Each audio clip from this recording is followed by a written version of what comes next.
Welcome back. We're going to get into Pythagorean Theorem in this video. All of you should have at least a general understanding of perfect squares and square roots, which is completely necessary in order to do Pythagorean. So let's get started. First, we start with some basic vocabulary. What's a right triangle? It's any triangle that has a right angle. That little square in the bottom corner over there, that shows that it's a right angle, which means that that has to be a right triangle. The parts of a right triangle as it has to do with Pythagorean theorem. The side that's across from the right angle is called the hypotenuse. That's the red line I got swinging around over there. It's always the longest side of a right triangle, and commonly it's labeled C, although it could be labeled anything. The other parts of the right triangle are called the legs. Those other two shorter sides, the ones that are not the hypotenuse, are the legs. Commonly they're labeled A and B, but they could be labeled anything, and it doesn't matter which one you call A and which one you call B, because for our purposes they're interchangeable. Now let's look at its connection to squares and the roots.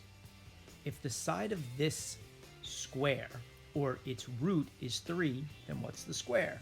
It's 9, because 3 times 3 is 9, or 3 squared is 9.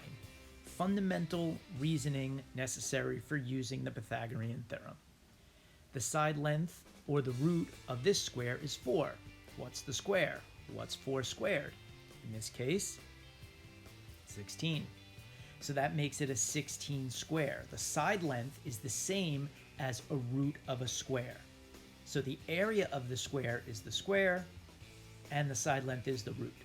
Now on a right triangle, how would you put squares? Well, you could take each one of the sides and you could square them, which literally means to make a square of the side. First side was 4, second side is 3, and then what would the third side be?